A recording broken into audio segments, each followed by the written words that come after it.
नमस्कार दोस्तों, welcome to study IQ IAS। दोस्तों, रिसेंटली कर्नाटका हाई कोर्ट ने अपनी एक जजमेंट देते हुए ये क्लैरिफाई किया कि bhang is not prohibited under NDPS act. Basically ये कहने का मतलब है कि अगर कोई व्यक्ति भांग के साथ पकड़ा जाता है तो उसके खिलाफ NDPS एक्ट के तहत कार्रवाई नहीं की जा सकती, क्योंकि भांग का कोई जिक्र नहीं है NDPS एक्ट में।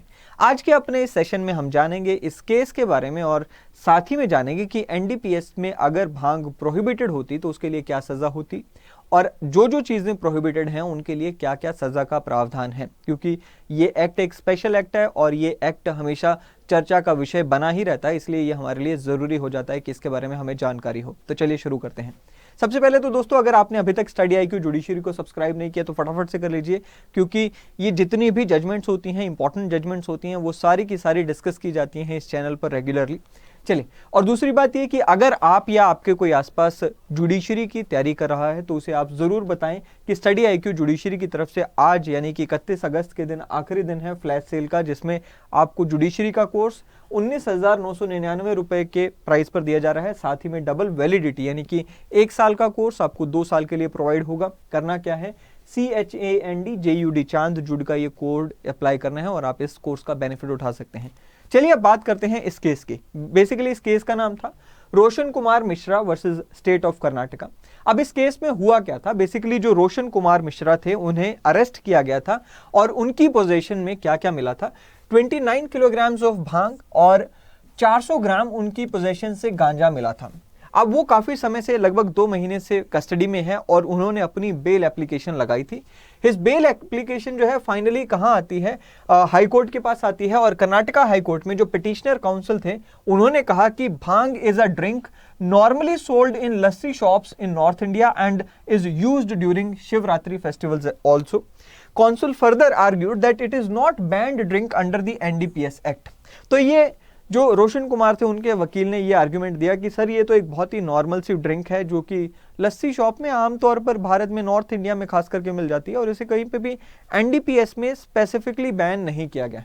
जबकि जो सरकारी वकील थे उन्होंने कहा कि भांग जो है वो प्रिपेयर की जाती है गांजा लीव से, देयरफॉर, और गांजा जो है वो एक प्रोहिबिटेड ड्रग है, क्योंकि जो भांग है उसे गांजा के लीव से ही प्रिपेयर किया जाता है। इसलिए ये जो ड्रग है ये भी किसकी डेफिनेशन में आनी चाहिए, ये भी गांजा की डेफिनेशन में आनी चाहिए। एंड उसी के तहत यहां पर इस व्यक्ति को जो है बेल नहीं मिलनी चाहिए।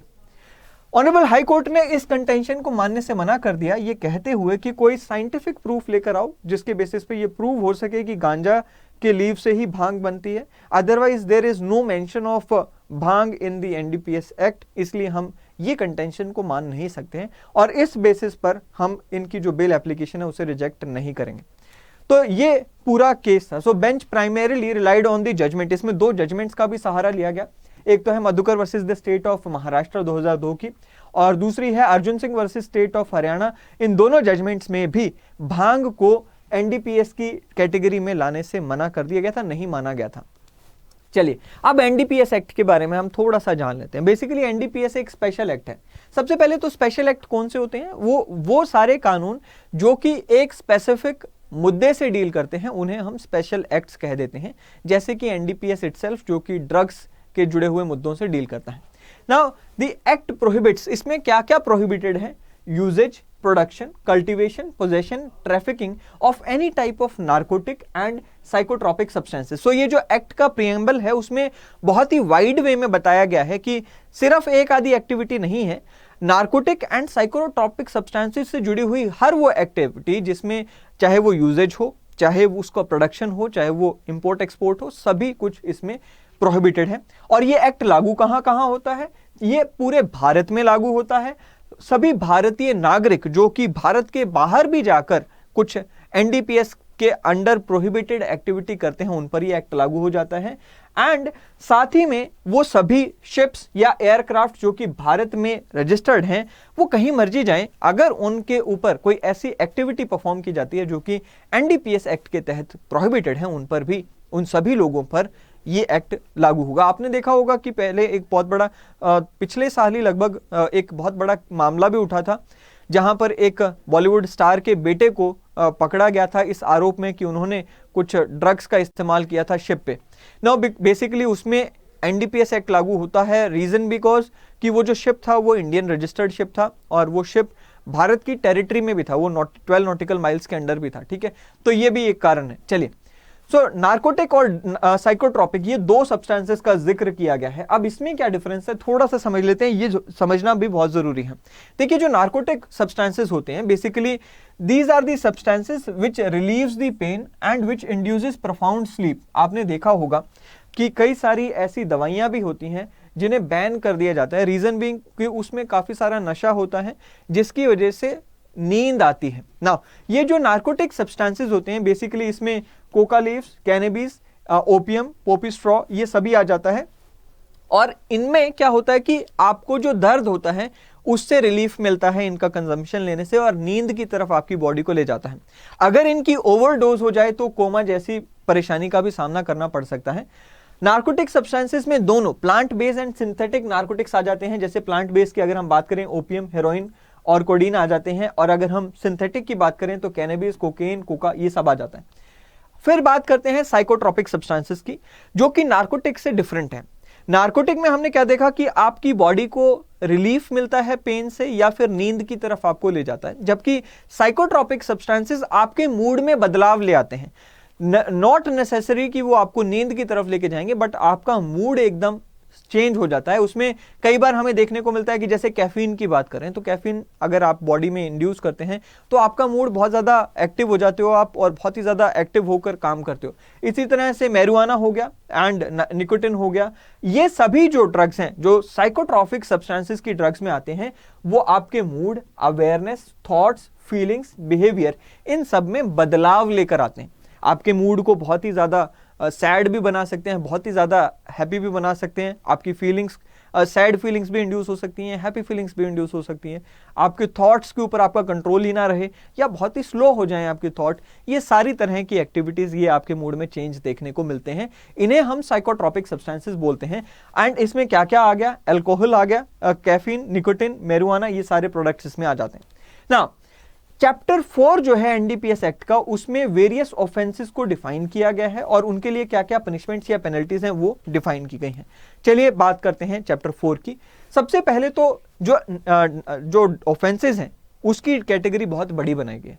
ऑफेंस में ये आ जाता है कि आप बेशक साइकोट्रॉपिक या फिर जो नार्कोटिक ड्रग्स हैं उनका अगर आप प्रोडक्शन कर रहे हो, मैन्युफैक्चर कर रहे हो, पोजेशन है में हो आप उनके, या फिर उन्हें सेल कर रहे हो, परचेज कर रहे हो, ट्रांसपोर्ट कर रहे हो, इंपोर्ट एक्सपोर्ट कर रहे हो, ये सभी एक्टिविटीज जो है ऑफेंस बनाई गई हैं। अब यहां पर जो आर्ग्यूमेंट दिया गया था वो ये था कि साहब इन व्यक्ति के पास भांग जो है वो कमर्शियल क्वांटिटी में मिला है। Now what is commercial quantity? एक व्यक्ति के पास लेट्स से 50 ग्राम हेरोइन मिलती है और एक के पास 5 किलो हेरोइन मिलती है, क्या दोनों की बराबर सजा होगी? वो डिपेंड करता है कि आप किस क्वांटिटी में फॉल कर रहे हैं, किस कैटेगरी में फॉल कर रहे हैं।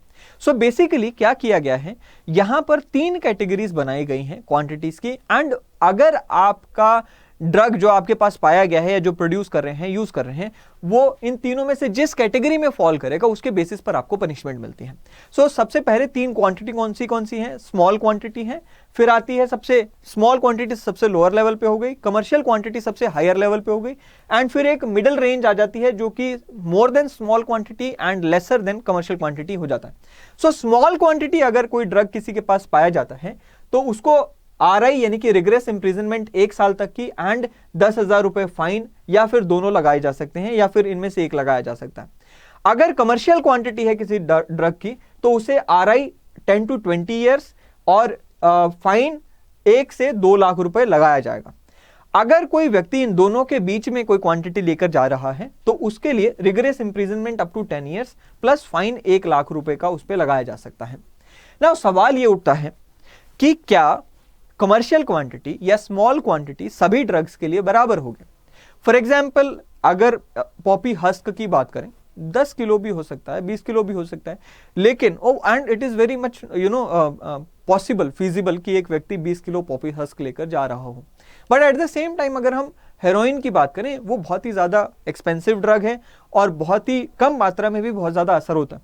सो क्या सबकी कमर्शियल क्वांटिटी और स्मॉल क्वांटिटी एक है? तो ऐसा नहीं है। There is a complete chart आपकी स्क्रीन पर जहां पर आप देख सकते हैं कि अगर हम यहां पर बात करें, सो एम्फीटामिन 2 ग्राम ही स्मॉल क्वांटिटी आ गया एंड कमर्शियल क्वांटिटी 50 ग्राम हो गया। इसी तरह से हशीश की बात करें तो 1 किलोग्राम जो है वो क्या आ गया, कमर्शियल क्वांटिटी में आ गया।